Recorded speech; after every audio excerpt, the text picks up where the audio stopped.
Welcome back जी। अस्सलाम वालेकुम। और जैसा कि आपको पता है कि मेरा नाम सुहेल है और प्यार से तो मुझे वैसे भी कोई नहीं बुलाता। तो आज एक और स्टोरी लेके आए हैं जी। और ये स्टोरी इसी पेज के एक मेंबर की है। उन्होंने कुछ दिन पहले मुझसे डिस्कस की थी और मैंने अपनी राय दी, उनको अपनी सजेशन दी। लेकिन अब आपसे भी राय दरकार है। अब आप बताइएगा कि उन्हें क्या करना चाहिए। और मैंने तो बता दिया जो बताना था, लेकिन अब आपकी राय भी बड़ी कीमती है। हो सकता है उनको कोई बेहतर सजेशन मिल जाए, हो सकता है उनकी ज़िंदगी में कोई पॉजिटिव चेंज आ जाए। अच्छा जी, तो शुरू कहानी तो वहीं से होती है कि मुझे डीएम आया। तो डीएम में उन्होंने कहा कि मुझे आपसे बात करनी है। और सबसे पहले तो मतलब मेजर लोगों का यही सवाल होता है कि हम आप पे ट्रस्ट कर सकते हैं। अब इसका मैं क्या जवाब दूँ। अगर जिन्होंने ट्रस्ट करना होता है वो कर लेंगे, और जिन्होंने नहीं करना होता वो मेरे कहने पे भी नहीं करेंगे। तो फिर मैं उनके ऊपर ही छोड़ देता हूँ कि भाई आप करना चाहते हैं ट्रस्ट तो आप कर लें। क्योंकि लोगों की बातें जो होती हैं ना वो मेरे पास अमानत होती हैं, और मैं सिर्फ़ और सिर्फ वही स्टोरीज शेयर करता हूँ, वही पोस्टें लिखता हूँ जो लोग मुझसे खुद कहते हैं कि आप हमारी बात लिखें, लोगों तक पहुँचाएँ, हो सकता है किसी को कुछ सीखने को मिल जाए। वरना जो लोग मुझसे हज़ारों लोग बातें करते हैं, हज़ारों काफ़ी सारे लोग बातें करते हैं, लेकिन मैं सबकी बातें अपने तक ही रखता हूँ। और क्योंकि मैंने पहले भी कहा है कि लोगों की बातें जो होती हैं ना वो एक अमानत होती हैं, और अमानत में ख़यानत करने वाला तो आपको पता ही होता है कि क्या होता है। अगर भूल चूक में किसी की बात इधर उधर हो भी जाए, मतलब कभी कभार बंदा एग्जाम्पल के तौर पे बता भी देता है, लेकिन मैं पोस्ट नहीं करता किसी की बात।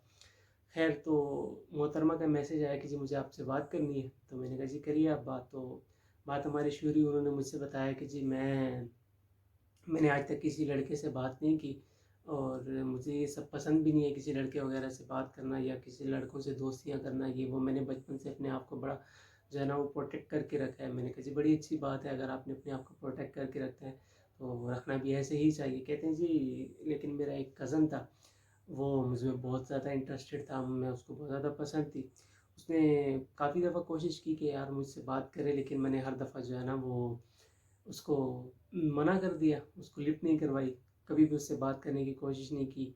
उसने अगर बात करना चाहिए भी तो मैंने जो है ना उसको धुतकार दिया, या उसको व्हाट्सएवर उसको रिस्पॉन्स नहीं दिया पॉजिटिव वे में। तो मैंने कहा जी फिर क्या हुआ। फिर उन्होंने बताया कि फिर उनकी कोई फैमिली गैदरिंग थी, तो उनकी शायद नानों की तरफ वो गए हुए थे, और वो उसका जो कज़न था, फर्स्ट कज़न था आई गेस, तो वो भी वहाँ पे आए हुए थे। तो कहते जी उसने बड़ा रेजिस्ट किया, दो तीन कज़न और को भी बोला कि इससे बोलो कि यार मुझसे एक दफ़ा बात ही कर ले, एक दफ़ा कर ले, मेरी बात सुन तो ले। तो कहते जी मैं मतलब इस सब से तंग आ चुकी थी। तो मैंने कहा जी चलें एक दफ़ा बात उनकी सुन लेते हैं। कहते मैंने उनसे उनकी बात सुनी, तो उनकी पूरी बात थी कि मैं आपको पसंद करती हूँ, पसंद करता हूँ, और ये वो इस तरह की बात उन्होंने की। तो मैंने उनको फिर क्लियर कट जवाब दे दिया कि जी मुझे इस तरह की जो हरकतें हैं और ये जो सब दोस्ती हैं वैसे मुझे पसंद नहीं है। तो उसने कहा नहीं मैंने आपसे शादी करनी है ना। तो वो कहती हैं कि मैंने फिर भी बिलीव नहीं किया उन पे। मैंने उनको जो है ना बात जो है ना वो रफ़ा दफ़ा कर ली, और बस बात जो है ना वो ख़त्म हो गई वहाँ पे। कहते जी वो गैदरिंग, फैमिली गैदरिंग जो थी वो ख़त्म हुई। अबे मक्खी बीच में आ रही है यार, सारी वीडियो ख़राब कर दी है। कहते वो जी जो है ना वो फैमिली गैदरिंग जो है ना वो ख़त्म हुई, और किसी तरह से ना उन्होंने किसी कज़न से मेरा नंबर ले लिया। अब जब उन्होंने नंबर लिया मेरा, तो कहते हैं उन्होंने मुझे तंग करना शुरू कर दिया, message call message call message call. कहते हैं मैंने तंग आ गया ना, उन्होंने रिप्लाई कर दिया। अब जो कहते हैं जिस दिन मैंने रिप्लाई किया उस दिन हमारी तकरीबन जो है ना पूरी रात जो है बात हुई। उन्होंने मुझे बताया कि मैंने आपको वहाँ पे नोटिस किया, ऐसे किया वैसे किया, फलाने किया ढिमकाने। कहते उन्होंने सारी बातें मुझे गिनवा दी। तो अब वो मतलब कहते मुझे बात करके थोड़ा सा मतलब इतना भी बुरा नहीं लगा जितना वो मैं जिसको जितना मैं उसको समझती थी। कहते लेकिन उसका जो फैमिली बैकग्राउंड था वो अच्छा नहीं था। मतलब जो उसके फादर वगैरह थे वो ड्रिंक वगैरह करते थे, और मदर भी जो थी उनकी थोड़ी वैसी ही थी। तो कहते कि वो खुद इस सब चीज़ों से तंग था, और वो कहता था कि मुझे आपकी ज़रूरत है, आप बहुत अच्छी हैं, आप किसी से बात नहीं करती, आप बहुत नेक हैं, ये वो, तो मुझे इन सब से निकाल लीजिए। कहते अब मेरे दिल में आया कि यार हो सकता है ये मेरी बात मान ले, और ये जिन चीज़ों में पड़ा हुआ है, कहते वो दूसरी लड़कियों से बातें भी करता था, और उल्टी सीधी हरकतें करना, और जो भी होता है अमीर लोगों की चोंचलें वो सब करता था। तो खैर कहते मैंने सोचा कि यार हो सकता है मेरी कोशिश से इसकी जो है ना हरकतें सही हो जाएँ, और ये अपने जो रवायात हैं, जिन हरकतों में ये पड़ा है वो उससे बाहर आ जाए। कहते मैंने ऐसा-ऐसा उससे ना बातचीत करना शुरू कर दी। तब फैमिली फ्रेंड भी थे और बातचीत करना शुरू कर दी। तो हमने कुछ अर्सा बात की, फिर वो मिलने की ज़िद करने लगा, जी मैंने आपसे मिलना है मिलना है। कहते मैं मना करती रही कि मुझे नहीं मिलना, मुझे ये सब पसंद नहीं है। कहते फिर भी मैंने एक आध दफ़ा उनसे मिल लिया। कहते जब मिले तो उन्होंने मुझे ज़बरदस्ती थोड़ी बहुत करने की कोशिश की, जिस पे मैंने उन्हें धक्का दिया और उस पे वो बाद में मुझसे लड़े भी। कहते हमारी बात को जो है ना वो कुछ अर्सा गुजर गया और फिर जो है उसने घर पे रिश्ता भेज दिया। जब घर पे रिश्ता भेजा और क्योंकि फैमिली रिलेटिव्स भी थे तो घर वाले भी मान गए और हमारी जो है ना बाकायदा तौर पर मंगनी होगी। कहते जब हमारी मंगनी होगी तो उसकी बातें और बढ़ गई, हम बातें ज़्यादा करने लगे और बातें करते करते हम जो है ना और ज़्यादा क्लोज़ हो गए। जब क्लोज़ हुए तो अब वो मिलने की और ज़्यादा ज़िद करने लगा और कहे कि मुझे मिलना है, बाहर जाना है, ये है वो है फलां है ढिमका है। कहते मुझे अच्छा नहीं लगता था ये सब, लेकिन कहते कि एक दफ़ा जो है ना उसने मेरी अम्मी से इजाज़त ली और मुझे अपने साथ ले गया गाड़ी में। तो कहते जब हम बाहर गए तो उसने फिर मुझे साथ ज़बरदस्ती मुझे किस करने की कोशिश की और इस तरह की हरकतें उसने करने की कोशिश की, जिस पे मैंने उसे धक्का दिया और उसने मेरे साथ लड़ना शुरू कर दिया। कहते जब लड़ना शुरू किया तो फिर उसने मुझसे बात करना बंद कर दिया। अच्छा, जब बात करना बंद किया तो अब मुझे आदत हो गई थी उससे बात करने की, लेकिन ये है कि वो मुझसे बात नहीं कर रहा था। कभी कभी अब लड़ता था तो महीनों हफ्ते गुजर जाते थे, बात नहीं करता था। अच्छा खैर, कहती है कि मेरे जहन में ये था कि अगर हो सकता है कि मैं इनसे राब्ते में रहूँगी और इनसे मेरी शादी हो जाएगी तो जो है ना इनकी हरकतें जो हैं ये सही हो जाएंगी और ये अच्छे ट्रैक पे आ जाएंगे, एक अच्छे इंसान बन जाएंगे। कहते ऐसा मुझे कुछ होता हुआ नज़र नहीं आ रहा था। इसके बावजूद कि मैं उनको अच्छा रिस्पॉन्स देती थी, बात भी करती थी, लेकिन जब भी कोई फैमिली गैदरिंग होती थी तो वो दूसरों के सामने मुझे नीचा दिखाने की कोशिश करते थे, दूसरों के सामने मुझे जलील करने की कोशिश करते थे, दूसरों के सामने मुझे गालियाँ भी देते थे। और ना सिर्फ मुझे बल्कि मेरी फैमिली को भी वो सारे ये जो है ना तंज का निशाना बनाना और उल्टी सीधी बातें करना, इस तरह की उनकी हरकतें थी और वो करते थे सबके सामने भी, मुझे भी जलील करते थे। कहते मैं बर्दाश्त करती रही। कहते फिर बात यहाँ तक पहुँची कि जब हमारी लड़ाई होती थी और जो है वो हमारी बात नहीं होती थी तो वो फिर दूसरी लड़कियों से जो चैट करते थे, दूसरी लड़कियों से जो मिलते थे, तो वो उनकी पिक्चर्स मुझे सेंड करते थे, उनकी जो है ना उनसे की हुई चैटिंग मुझे सेंड करते थे और कहते थे कि जब जब तुम लड़ोगी, जब तक मुझसे दूर होगी तो मैं ये सब करूँगा। कहते मैं बहुत परेशान थी, मुझे समझ नहीं आ रहा था कि यार ये हो क्या रहा है।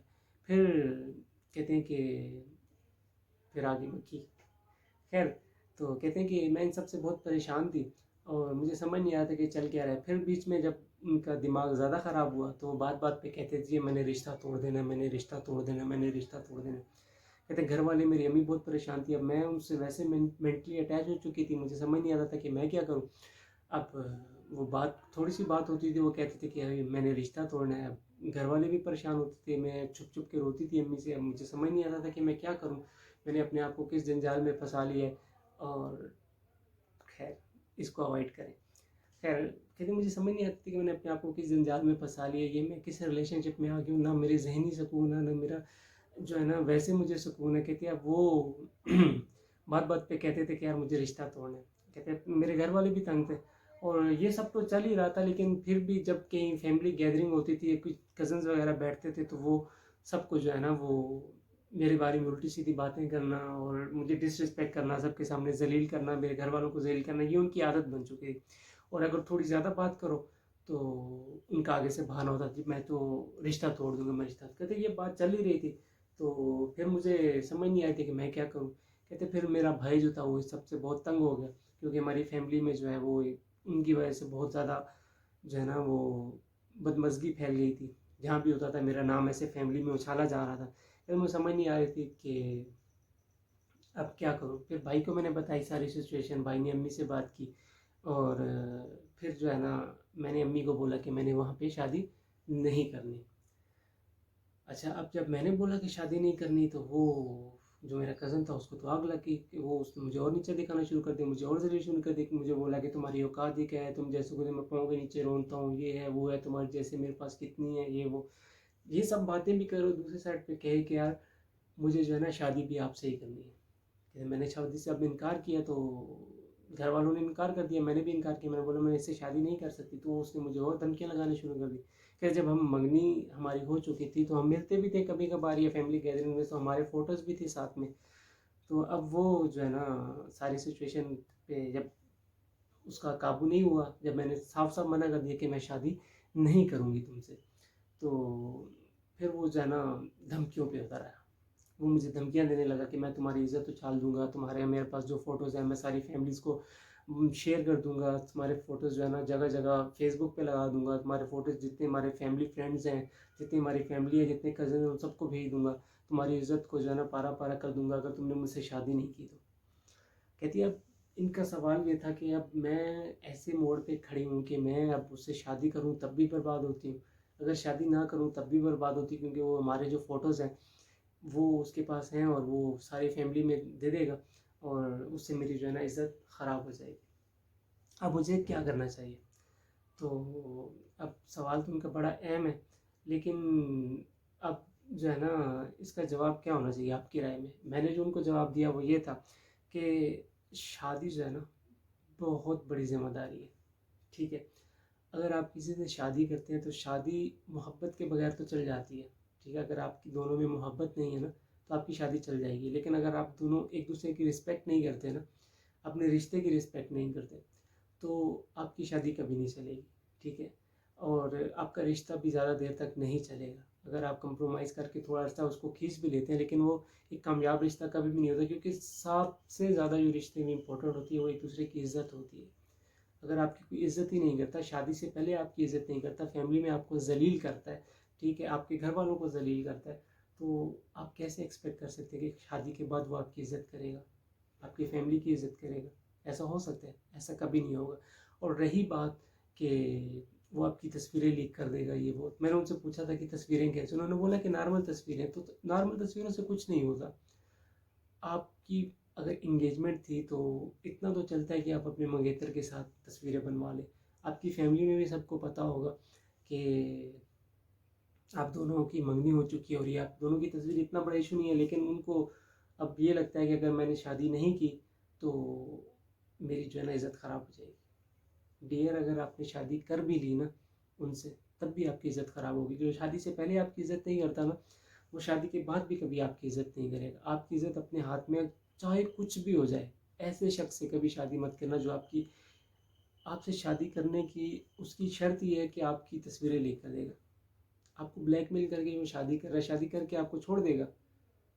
सिर्फ़ और सिर्फ़ अब आप उसकी ज़िद हो और इस ज़िद को पूरा करना चाहता है कि आपसे शादी कर ले, ठीक है? क्योंकि आपने उसको इनकार किया। जैसे ही आपने उससे हामी भर ली शादी की, मैं गारंटी से कह सकता हूँ कि आपकी शादी नहीं चलेगी। तो किसी सूरत आपने उससे शादी नहीं करनी, ये मेरी राय है। आप लोगों की राय मुख्तलिफ हो सकती है और मुझे ऐसा लगता है कि उनसे शादी करके आपकी ज़िंदगी बर्बाद हो जाएगी और बेहतर ये है कि आप उनसे शादी ना करें। और अगर वो धमकियाँ देता भी है, तस्वीरें तो नॉर्मल है, कुछ कर भी देता है, तो उसको टेंशन लेने की बात नहीं है, बस उसको इग्नोर कर दें। जितना जितना आप उसको रिस्पॉन्स देंगी उसकी हिम्मत और बढ़ती जाएगी, बस उसको इग्नोर करें। और आपने बताया कि आपने बचपन से किसी से बात नहीं की और आपको ये सब पसंद भी नहीं है, तो ऐसे लोगों को अल्लाह कभी अकेला नहीं छोड़ता। अल्लाह पे भरोसा करें और ये अपनी ज़िंदगी का सख्त फ़ैसला लें। इंशाअल्लाह ताला आपकी जो है ना वो मामलात में बहुत आसानी करेगा। बाकी आप लोग जो सुन रहे हैं, ठीक है, अगर आपके पास कोई बेहतर सजेशन है, ठीक है, आप कुछ बेहतर राय दे सकते हैं तो प्लीज़ कमेंट में अपनी राय बताइए कि इनको क्या करना चाहिए। और अगर ये आपको वीडियो अच्छी लगी है तो प्लीज़ चैनल को सब्सक्राइब भी कर दें और अगर बुरी लगी है तब भी बता दें कि इस वीडियो में और इस तरह की वीडियोस में और क्या इम्प्रूव हो सकता है, ताकि मैं वो वीडियोस इम्प्रूव करके आप लोगों तक ये सच्ची कहानियाँ और ये जो किस्से हैं वो पहुँचाऊँ, ताकि आप लोग इससे कुछ सीख सकें और मैं भी इससे कुछ सीख सकूँ। मिलते हैं इंशाल्लाह नेक्स्ट वीडियो में और तब तक के लिए अल्लाह हाफ़िज़, बाय बाय। Please subscribe.